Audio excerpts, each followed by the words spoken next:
My name is Khulan and I'm from Mongolia. And Lamour is actually Mongolia's first organic skincare brand that I founded 10 years ago in my kitchen because I started having eczema and psoriasis for the first time in my life. And it was a difficult journey just because, as all of you know, it's quite tough when you have eczema. So I had to find my own remedy, which I eventually did by creating my own products and essentially just becoming organic skincare formulator. So that was the journey of trying to figure out a solution to my own problem.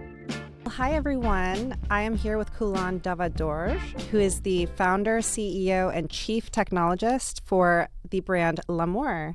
Khulan, thank you so much for coming on the show today. Thank you for having me. I'm so excited to be interviewing you. We actually met yesterday at this really cool event for women in e-commerce called She Innovates. It was the third one that they held here in New York City. And Khulan was a speaker. She's a speaker at the summit. And we got to chatting. And I am so obsessed with beauty and skincare and listened to her talk. And she's so awesome and agreed to be on this podcast as soon as I told her about how she got here. So thank you so much for being open to being on. I would love it if you could share a little bit with the audience about your brand. Well, thank you so much for having me. Hi, everybody. My name is Khulan and I'm from Mongolia. And Lamour is actually Mongolia's first organic skincare brand that I founded 10 years ago in my kitchen because I started having eczema and psoriasis for the first time in my life. And it was a difficult journey just because, as all of you know, it's quite tough when you have eczema. So I had to find my own remedy, which I eventually did by creating my own products and essentially just becoming organic skincare formulator. So that was the journey of trying to figure out a solution to my own problem. Great. So I love when founders, they create a product that's addressing their own issue, something that's in their personal experience. So I really loved that. And what really stood out to me too, when you were telling your story at She Innovates, was the fact that you're from Mongolia. I don't think I've ever met anyone from Mongolia. I've never been there. I would love to go there. But yeah, can you take us back to the beginning? Tell us about Mongolia. So for those of you who have no idea about Mongolia, which I'm sure so many literally don't know anything of Mongolia, it's such a rich history and a lot of people might know about our country because of Genghis Khan, who conquered half of the world. But I think for me, creating this brand was so important because actually so many people know nothing of Mongolia in the modern days. So it's such a beautiful, vast country. If you can imagine, it's 5 times the size of Germany, but we only have 3.6 million people in the whole country. So you can imagine this amazing nature where literally you could go and nobody else is. And we have everything from the Gobi Desert to amazing high mountains, just like Switzerland. Then we have lakes and it's like just so beautiful. And when I went back 12 years ago, I did have my eczema, but essentially I understood that organic skincare would be so, logical from Mongolia, because we have all these amazing ingredients such as sea buckthorn and rosehip. Our company, for example, uses fresh yak's milk from the nomads. So essentially the thought was, okay, if organic skincare is so important to my own problem, and if Mongolia has such a rich history through the nomadic lifestyle in using, organic ingredients ever since we know, then why not combine it and really use this traditional nomadic remedies, make it into a modern form so that anybody can use it and literally solve help my own problems, help my own skin, and then through that also represent my country. And I think it all kind of aligned well together. When I started in my kitchen, obviously that whole big brand thing was not on my mind. It was literally just making products at home in my kitchen for myself and giving it out to friends and family. I would never have imagined how it would grow. But definitely along the way, I could see that the products were kind of like a representation of my country, of our culture, and also also means to the end, meaning through the brand and through the products, we could create social impact, we could change a whole country, we could motivate, inspire young people, and then even come speak in New York. So yeah, so I love that. That's so cool. I love that you're able to create a brand that intersects the pride you have for where you come from, your culture, as well as solve a real problem that you were facing that many people face with eczema and skin sensitivity. But you weren't always in beauty. So it's really interesting that you are the successful founder of a beauty brand. Tell us about where your career started. So I never, ever in my whole life thought I will ever become a CEO or even a founder of a skincare brand. Actually, nobody in my family or even extended family has ever done business like this. So honestly, when I was really young, I always wanted to do social impact like projects. I wanted to do, I don't know, I thought being successful would mean working for a big company, or for me, being successful would mean working for an international organization. So my kind of dream was to work for the UN, which I internalized because I did get accepted for an internship at the UN headquarters here in New York. And when I came here and started doing my internship, I realized that it's not really me. I was very creative. I was very fast. Things they gave me to do, I don't know, for the whole day, I did in 2 hours or something. So I was very efficient. And I realized, okay, maybe this is not really what I want to do.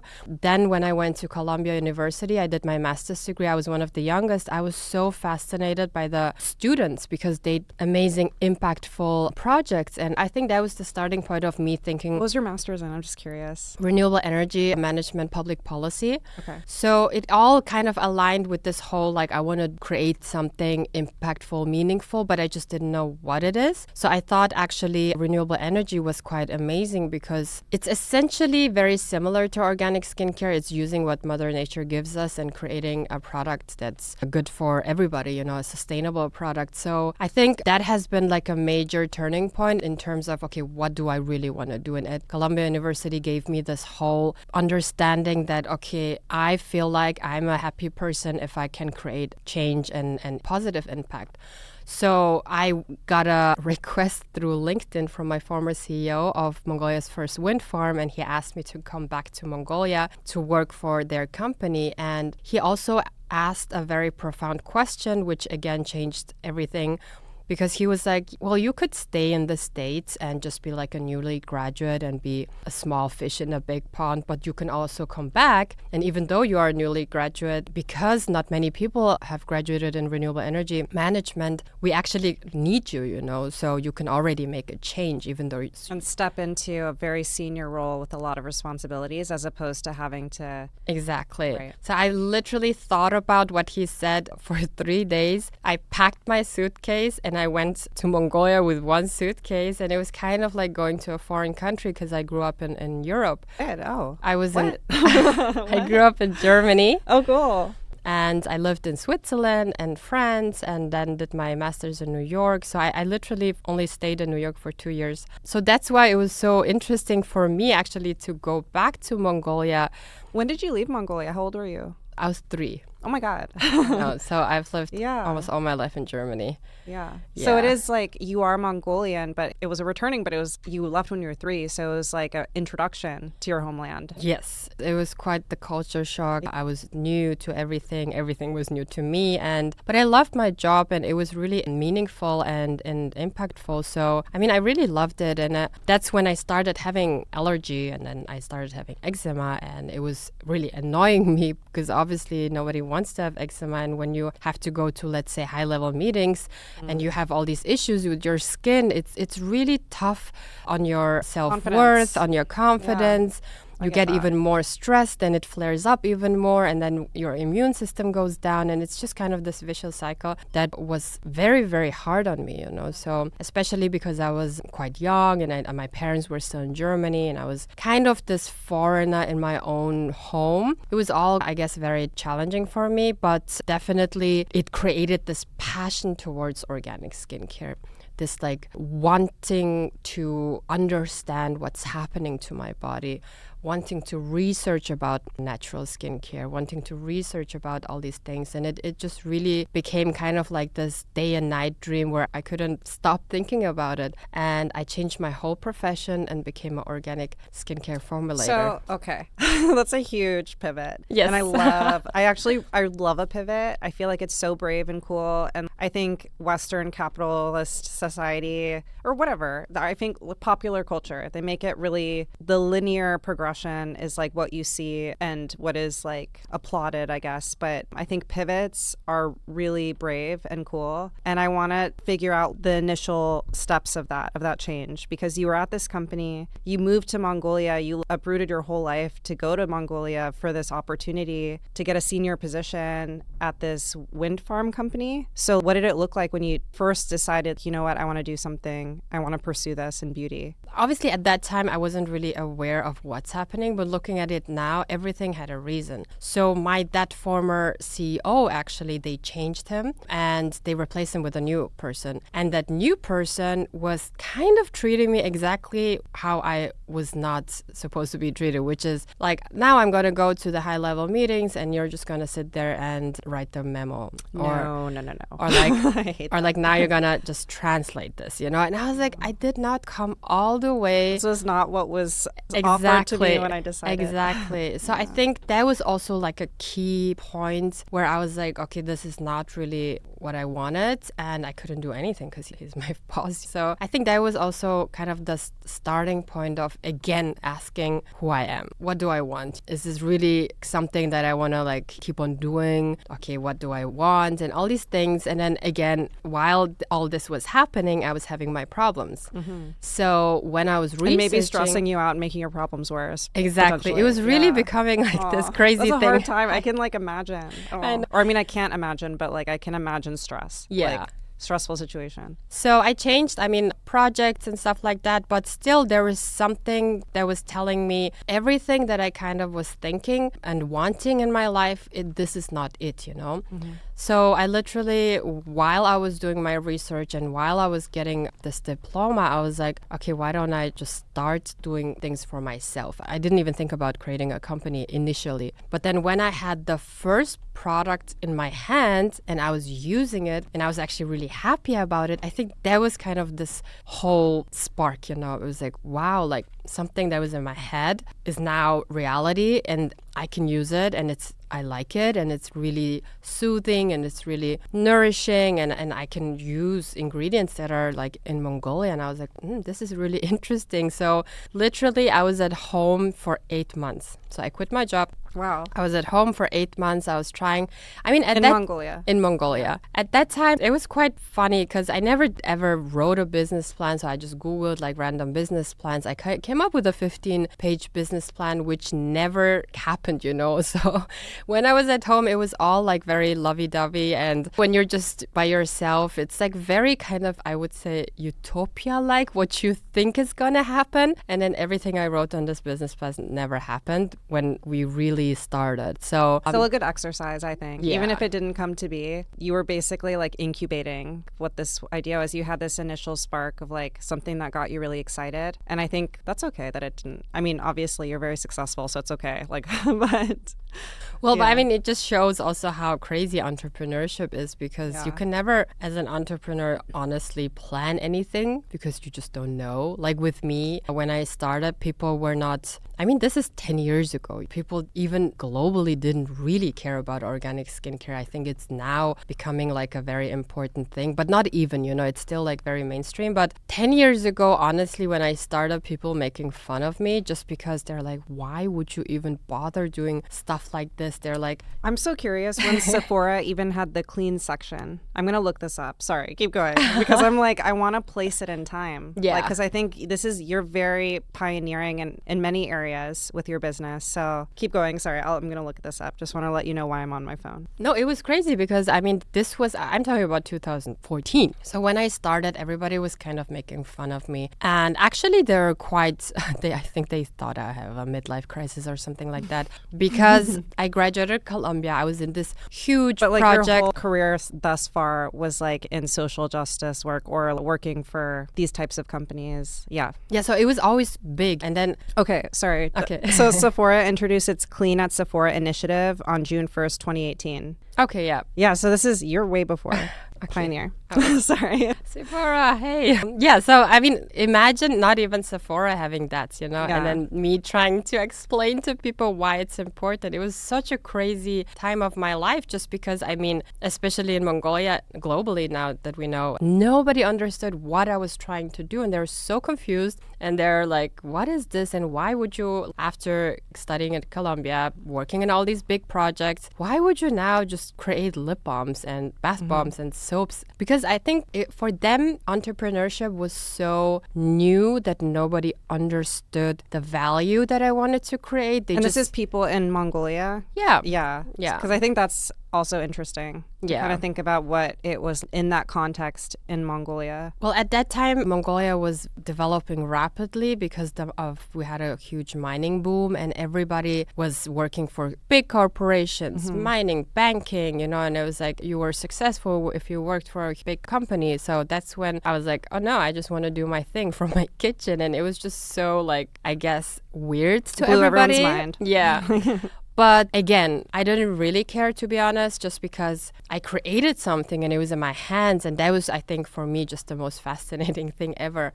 And then so after 8 months of being at home, I finally got my little office and I got my 3 people because I really wanted to, start. And I made the speech about becoming this amazing startup and stuff like that. Like your pitch? Or Yeah, I had a pitch and all these things. And after 12 days, almost 2 weeks, I came into my office and I opened the door and it was all empty. They robbed. Oh my God. Yeah, they robbed me. No. Wait, when?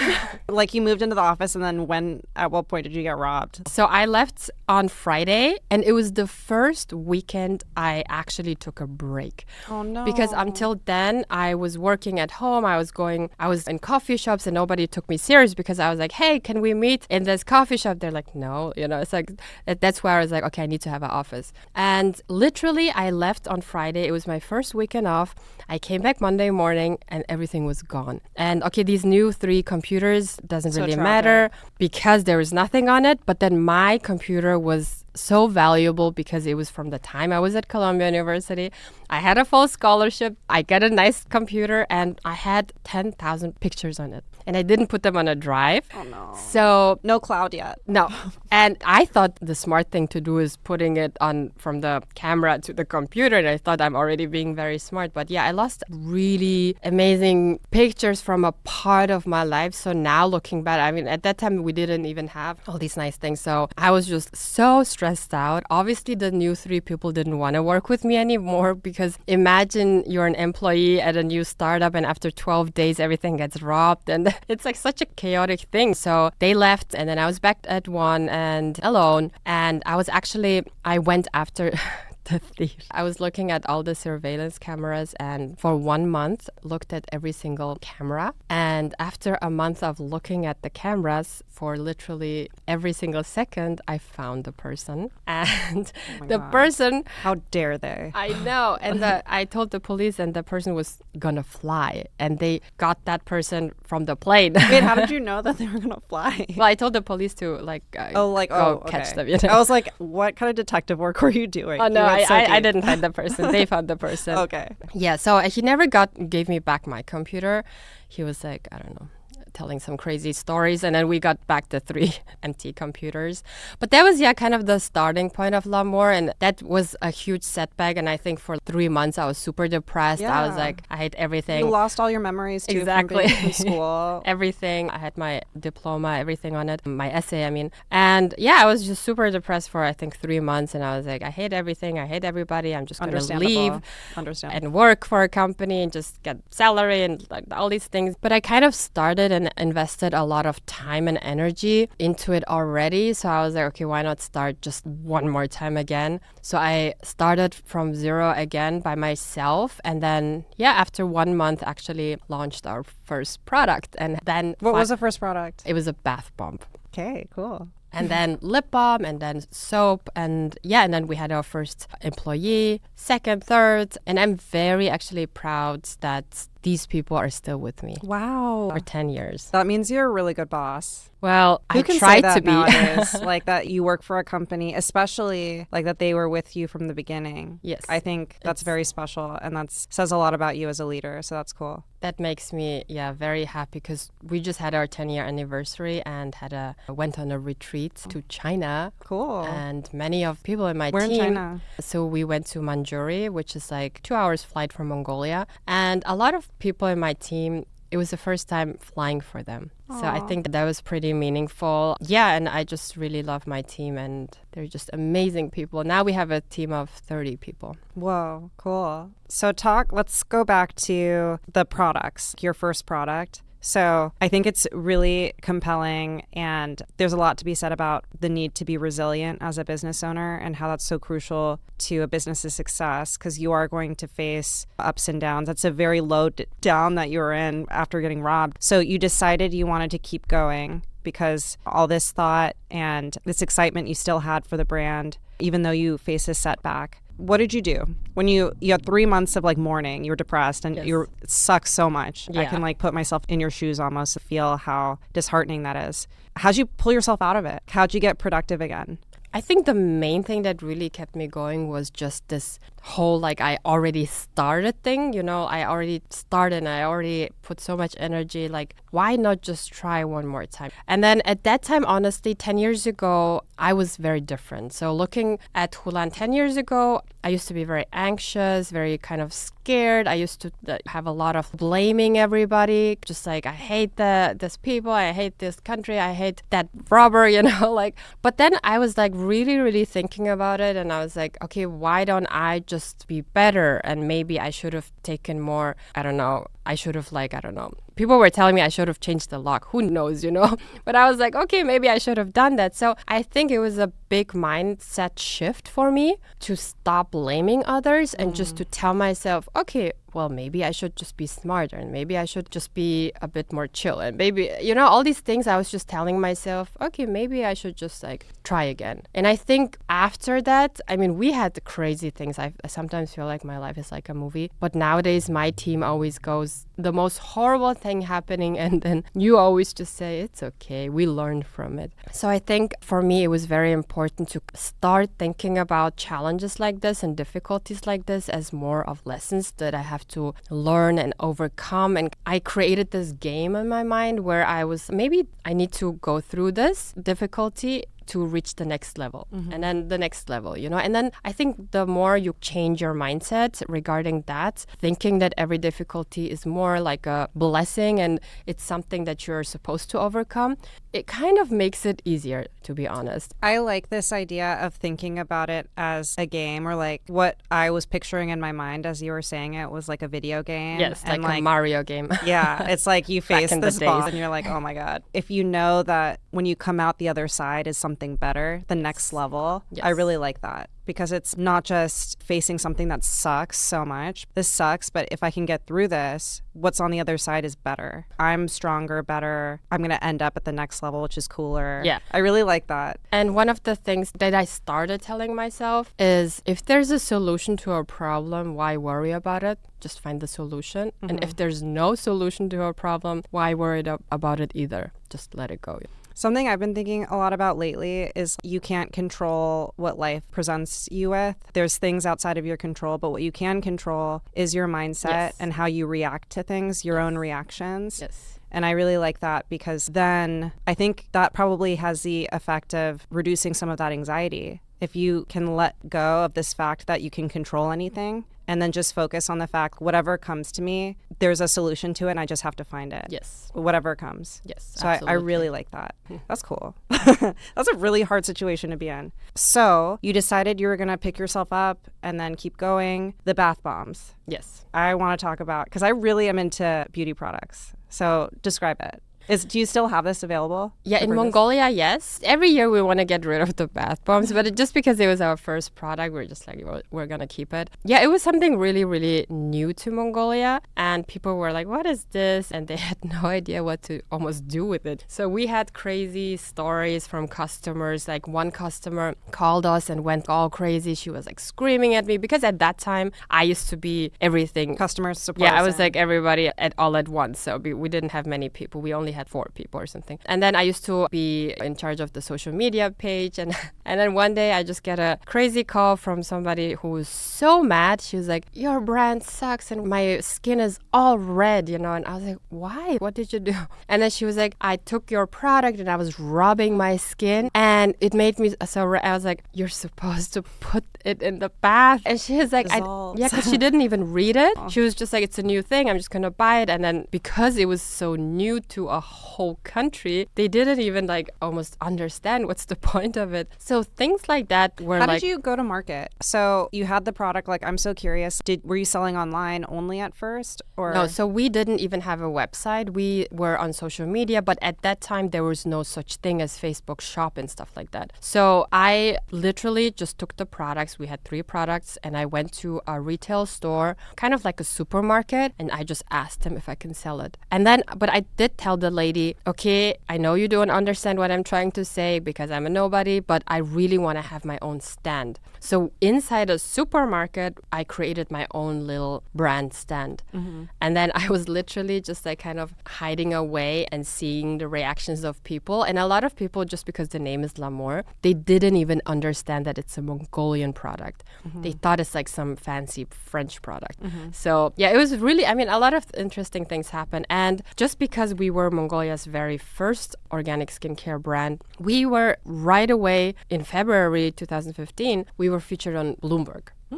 Cool. And that's a really good piece Yes. of press right there. And that was literally... How did that happen? It was an organic Yeah, they discovery? saw my post. Oh, okay. Yeah, so they saw my post because at that time I used to post about my story and about my journey because I was also delivering. I was, You were posting on Facebook? Yes. Okay. And they saw the post and they're like, hey, can we ask you about what you're doing? And so they came, they made a 1-minute little news, and then it just kind of took off. Then all the other newspapers came, then the other news outlets came. Then I was on a bunch of different kind of things, all at once. So we were on are these publications in Mongolia. In Mongolia. Okay. Yeah. And just after 2 years of my whole kitchen story, so around 2016, international press came. So we were featured on NHK World. They made a documentary about me, and Singapore Channel News Asia featured me. They also made a documentary. So you definitely got press, you got attention in Mongolia. Was it just the novelty of you selling the products and doing your marketing on Facebook? That you're very pioneering with your use of social media. And I'm just trying to figure out how the expansion, dig into why that happened and like why it took some time to get that international recognition. And if there was something in particular that resulted in the word getting out internationally about you. Well, it was honestly really fast with the international recognition just because it just happened all of a sudden. And I think because I speak English, so I used to also post in English just because my friend from back in the days were all on my Facebook and everything. So I used to write in 2 languages. Okay, cool. So you were international from the beginning. Yes. There you go. So I was always posting in 2 languages. And then I don't even know how come. I think NHK World just like was asking who to feature in Mongolia, and I think at that time, just because I was popping up, people were recommending me or something. I don't even know how it like kind of started, but definitely that was huge press. That was aired in 180 countries. Then we were featured on German Deutsche Welle. They made a documentary about entrepreneurs changing countries and stuff like that. So yeah, we were featured on a lot of different kind of media. We got an award from Taiwan for Best Entrepreneur of Asia Pacific. Then we got an award from Singapore, Most Responsible SME of Asia. And I think the story in itself was unique, but also because even though we didn't even make money, we were so heavily concentrating on sustainability really from day one, we were making different kind of projects. We did projects for children. We did projects for women. We did Women Entrepreneurship Day for 400 women. We did Women in Business. And it was just like even... And these were like events or like... Yeah, events, empowerment events, networking events. I created a program called Finding Your Passion for teenagers so that they find their passion and not just roam around being like a zombie and doing what other people are telling them to do. I created a program called Girls in STEM because STEM in Mongolia is very heavily masculine. It's not even that promoted. It's not even that cool. So I was like, hey guys, this is actually very cool. So I did a program called Girls in STEM where I wanted to really inspire girls to be in those sectors. And yeah, we did so much, even though we didn't even make any kind of money. And I think it was so dear to my heart to kind of just use the products and the brand to do all the things that I always wanted to do. And we really, from day one, became this social mission-driven company. So it was not just the skincare in itself. It was actually what we could accomplish through the skincare, what we could accomplish through the brand. And I mean, we have a philosophy. Our philosophy is love yourself, love others, and love the environment. And I think these three points are just so important, you know, not just for us, everybody kind of should do that, but we are really trying to promote this. So we did like for International Women's Day, a campaign where we showcased different kind of people and just said, love yourself unconditionally, love others without any prejudice, and then love the environment on a daily basis, you know. So it's like we try to do all these campaigns to also tell the customer that they can create a change as well. And for example, 7 years ago, we created Mongolia's first refill station where people can come and with their containers and they can get their favorite facial oils or body oils refilled into that container so that the brand, the manufacturer, and the end customer both don't create any packaging waste. So that has been something very new, for example, because when we posted it on social media, we had like, I don't know, hundreds, thousands of likes and shares, but nobody actually did it. Nobody actually came. Everybody loves it. Everybody wants to be more sustainable. Everybody wants to be environmentally friendly. But when it comes to taking real actions, there's a gap there. Yeah, nobody really does it. And it literally took us 1 year until the first person came. And actually, it was an American lady.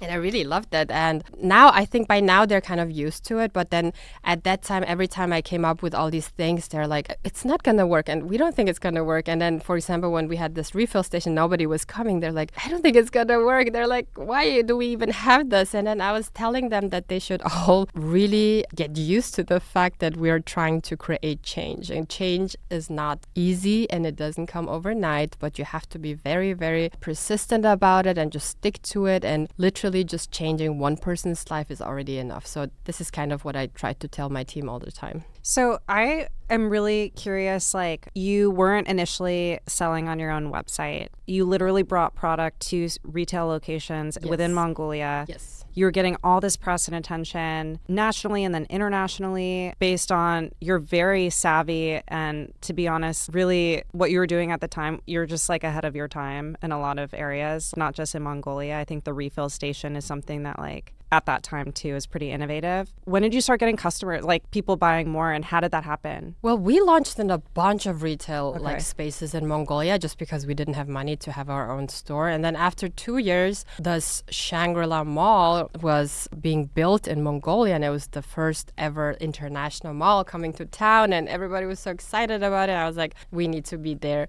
So I told the mall we will be here, and that was our first store launch. So we had a nice store. Because of COVID, we had to like kind of close it down and get a smaller space. But at that time, it was beautiful. And that was our first store. And then eventually we had distributors all over the world. We had distributors in India, in Australia, even in Kuwait. And one of the, I think, most fascinating things was that all our distributors actually were girls. it was literally girls writing to me, hey, I really love your brand. I love that. I feel like I want to become an entrepreneur as well. And so I want to distribute this Of course, to my it's country. women that are doing this. I think it was such an amazing time looking at it now because we used to have a WhatsApp group chat with all these amazing women from all around the world, and we used to call it Lamour Global Team. And every day we used to chat about all our struggles and what's happening in one of the countries and all our success. And I was just so amazed by the fact that we were changing people's lives, not just in Mongolia, but in other countries. And yeah, that was such an amazing time. Because of COVID, everything stopped and we stopped having distributors. And then we kind of did the whole rebranding and did our own website finally and just said, okay, we're not going to go through distributors anymore. We're going to really try to create a brand and do it ourselves. And so it all changed. But that was such an amazing time. And for our yearly anniversary, which is in June, which is also one of the most beautiful times in Mongolia, we used to invite our distributors, and we used to have a big party in Mongolia, which usually has like a few hundreds of people. Oh, fun. Because we invite our suppliers and our partners and our team, obviously. So yeah, it used to be such an amazing, exciting time. So I'm really curious about like when the website came about and the role that e-commerce plays in the brand. Can you talk a little bit about that? So we launched our first global website, I would say, last year, which means now we just have one website. So previously, in the early years when we had distributors, we used to have Lamour Japan website, Lamour Taiwan website, Lamour Australia website, and then every distributor used to have stock, and then they used to just sell it within their country. But that was getting a bit out of hand because all of a sudden a person from Taiwan went to the Japanese website. You know, it was getting a bit really crazy, and I didn't even know what to do about it. So because of COVID, since we didn't have distributors anymore after that, we just kind of consolidated everything and had Lamour.com. Then we had 2 warehouses, one in Iowa in North America, in the States, and then one in China. The one in China was so inefficient, which was super annoying because of the whole international logistic thing, that we then just did the American one, and then everything else we shipped from Mongolia.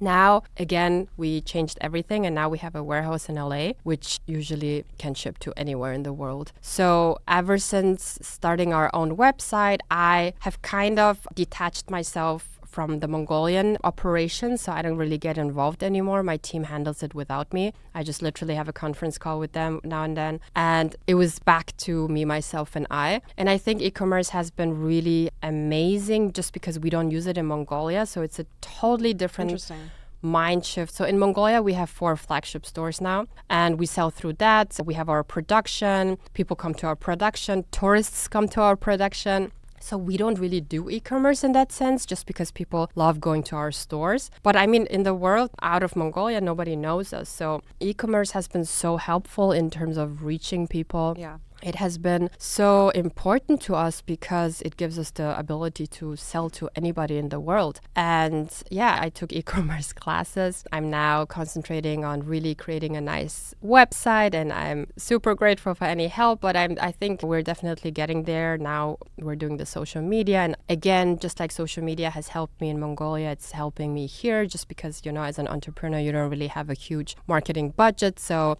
and since now it's just me, myself, and I, social media has been so helpful in terms of getting the word out without any cost to whoever, you know. So that has been amazing. And yeah, I was in the States since January and just trying to also here to like launch in retailers. So in Miami, for example, we launched at a yoga and lifestyle studio called Miami Life Center. And we're now just expanding our retailers to retailers that definitely fit our vision and our philosophy. And yeah, where our customers would also go. So we're expanding now our network, and e-commerce has been the most important now part of my life. Yeah. Can you talk a little bit about your customer, the Lamour customer? Can you describe him or her, them? Maybe you have different types of customers. I'm just really curious who your target is. So our target is a health conscious person, and ours is really unisex. So can be men, can be women, doesn't really matter. But definitely a health conscious person who understands understands what's happening with their health, who understands the importance of natural skincare, who most likely has very dry, sensitive skin, who cannot use mainstream skincare, and who has allergies, eczemas, etc. Because we don't have any additional coloring, we don't have any perfume, it's all very natural. We try to keep it scent-free as possible. If we have a scent, it's pure essential oils, and it's just very, very nourishing and moisturizing. So that's our main customer. Okay. And can you talk a little bit about how you have approached your operations, like expanding over 10 years, growth has happened. And I'm curious about how you have evolved in terms of your operations, your fulfillment. You talked a little bit about expansion into retail and then getting your brick and mortar locations. That is a big deal. I'm just really curious. There's founders that follow the show, and I think it would be useful to kind of talk a little bit about your expansion journey. Yeah, so initially when I did not, I would say, have a clue about what I really want, I wanted to always sell to everybody. So that's why we were like in different kind of, in Mongolia, we were in different kind of retail stores. We were just kind of all over because we thought, okay, skincare is something that everybody should use. But then along the way, again, also even with the distributors and everything, we really found out about ourselves that we want to create a brand and not just kind of sell. So we kind of literally just took everything back. And we now in Mongolia, we used to have almost 30, 40 retailers, and we really just cut everything off. And we are now selling only through our 4 flagship stores, and we're on duty free in our own production. So it's like 6 physical locations, but that was so important to us. And literally we figured that out after a quite long time. So just recently we did a whole rebranding. So we changed a lot of the packaging to glass, etc. We made it very minimal because that was what I wanted from the start. So yeah, it was really about figuring out that we want to create a brand and not just sell products. So we really came up with our specific avatar, who's our specific customer, and how can we reach that specific customer and not just try to sell to anybody. I mean, along the way, people really love it. You don't have to have only dry skin to love our products, but that's our customer, and we really want to make sure to reach that customer. So again, same thing when I launched the e-commerce. I was also really happy about any sale initially, but now it's really about, I'm thinking about, okay, how can I really focus on my creatives, my ads to target and talk to that specific avatar, that specific customer. So I'm really having a mind shift towards, okay, in these 10 years, who has really loved us? How were we helping these people? And we have, I mean, thousands and thousands of people that we helped over 10 years. So we have a good track record. We have social proof, which is existing. Now we just have to take that data and just expand it to all over the world. So I think now I'm getting much more clear in terms of creatives, in terms of the message. We just now did our whole rebranding. We did a whole new brand book, guidelines, everything. And I think now our branding has come really into reality, because it was 10 years of a lot of work just because we were in a developing country that doesn't even have a sector. So I had to come up with the regulations, I had to help with the laws, I had to help with customs. It was crazy. I know, so it's much. like you couldn't even the laws too. I couldn't even focus on just business. You were building the infrastructure to Yes. support you as well. Like, who can say that? That's the most wild. That is, your story is so incredible. So actually after us, we had a launch of, I think, 20, 30 brands and just companies and even moms at home. And we were even teaching how to make bath bombs to people. And yeah, I think it's a lot of business people were like, oh, you're so crazy. Why would you do that? It's your competition. And I don't really think so. I think if I can help my country to be economically better off, it's a win-win for everybody. So, and my dream is to be international anyway. So why do I even have to, bother? It's as long as the country is better on a very bigger level, I don't really mind if there's like 20, 30. Actually, not having any competition is really bad, because then you get relaxed. You think, okay, It doesn't encourage an innovation. Yeah. Competition's good for I love competition. So keeping you sharp. Exactly. Yeah. So yeah, now we have a lot of products actually. Well, going international, entering the U.S. market, But that's talked a about big like deal. Sephora has their clean section that they've had since 2018. Clean beauty is something that is in the vocabulary of any beauty-minded person, beauty-interested person, consumer, in the US certainly, in Europe as well. How do you think about differentiating yourself in this saturated market? I know that you're going through, you just did a rebrand. Now you're keying in on, okay, how do we take all these learnings over 10 years, social proof in Mongolia, and then push it out into a international market where there's lots of brands out there that claim to be clean and have some social justice or some element of giving back to their brand? Yeah, so when I was in the States, so I'm currently based in Miami, I was really thinking about I will be back in Mongolia soon and hopefully I can be back again. But I was really thinking about once I'm back in Mongolia, I will make so many videos about our suppliers, about the raw materials, because once you see from what an amazing countryside or nature or ecosystem our ingredients come from in the most purest form, then I think you will really understand the difference, because Mongolia, as I mentioned, it's the least dense country in the world. So you have places that nobody has ever been to, and then we don't even talk about fertilizer in that sense, like for example, America does. So for us, it's the most logical thing to use the purest ingredients. And we at Lamour, we're technically just a bridge of what Mother Nature is giving us. And we're just a bridge in creating something that's innovative and modern that we can showcase to the world and bring to, let's say, US customers. So I always feel that we're just a bridge between nature and the customer. And yeah, so I was really, once I came here, I thought I really want to make these amazing videos just because once people see it, they would truly understand how pure these ingredients are. Yeah. I also want to hear what you're really excited about this year. What is on the horizon with Lamour? I know you're expanding and you have your eyes set on internationalization and certainly, expanding even more in the United States now that you're based here in Miami. Talk a little bit about what's coming up for your brand. So definitely we want to be in more physical locations. So Miami Life Center is a yoga studio, and a lot of people that do yoga use also organic skincare, and it all aligns with healthy living, etc. So we want to be in places like that where the customer really understands what it means healthy living. We're also in a different kind of other smaller places. And I think also one of the key customers that we see, especially in the States, is people that have gone through treatments. Cancer patients. We are in this one little location which has a lot of cancer patients, and it's so important for these post-op. Exactly. Yeah. So any kind of chemical treatment, any kind of just treatment that they're undergoing. So it's I think then you really understand, okay, what am I gonna use on my body? So definitely expanding in physical locations just because it's skincare and people want to see it, feel it, smell it, look at it, and definitely utilizing e-commerce. So I think e-commerce is really the way to move forward. It's just so crazy that it's just a huge area of opportunity for you. Yes. Because it's just so crazy for me to hear how much growth and press you got. Yes. Without even your website being part of the equation at first. Yes. It's just now being part of it. So it's really exciting. Yeah. So any new products on the horizon you're not allowed to talk about? I don't know.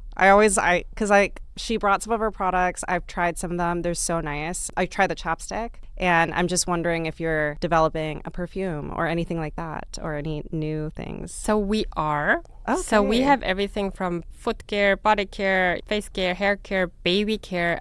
Our baby products are actually amazing. I have a daughter, so I launched the baby products when I was pregnant because I wanted to have the products for my baby. No, but definitely we are launching a lot of products in Mongolia. Okay. And for the US, just because we're new, we are focusing only on our best 20, which is already a lot. Yeah. And our best seller in the States is our rosehip facial oil that has both rosehip, sea buckthorn, and in general 6 active ingredients. So yeah, just focusing on our best sellers in the States. And once people really love it, we're going to bring the others one by one.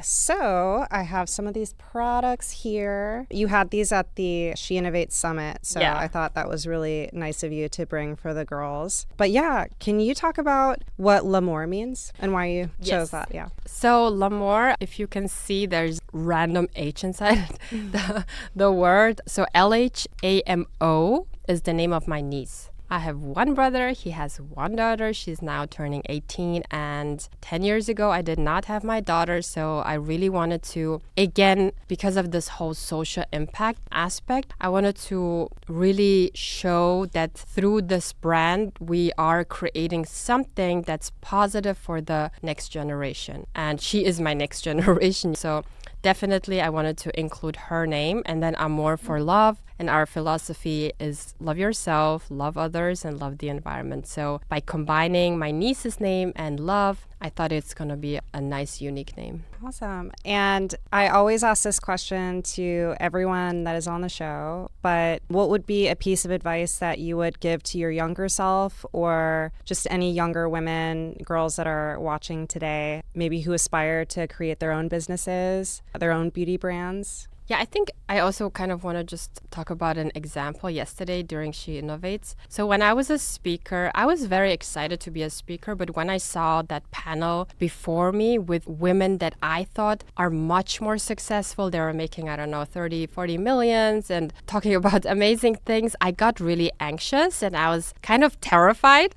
But then when I finished my speaking session, actually so many people came up to me saying how they're in their early stages and they're so inspired and motivated. And that led me to this thought that we as women especially have self-doubt a lot. You know, we get anxious, we are scared. And honestly, just that example of yesterday showed me as long as you're better than who you were yesterday, don't compete with other people because there's always somebody who's richer than you, who's apparently more successful than you. But you have to really think about what does success mean for you. And yesterday, that whole experience really humbled me and got me to understand that, for example, being a speaker in New York is something that I would not have thought of 1 year ago. And it's just amazing that I'm here. And it doesn't matter if there's anybody that's more successful. The fact that I'm here and that I'm just happy about this whole moment was making me understand that, oh, I should have told my younger self to be less scared, to just do things from the bottom of my heart that I believe in a more confident way. Because now, I mean, I'm almost 40 and having done my business for 10 years, I'm the most confident in my skin. I'm so happy about what we're achieving, even if it's just baby steps. And I stopped pushing myself to even crazier things just because life is crazy anyways. So every day is a success already. Every new day is a success already. And honestly, just don't be scared. There are moments where when you're older, you will regret the things that you have not done instead of the things that you did. So I try to really live my life to the fullest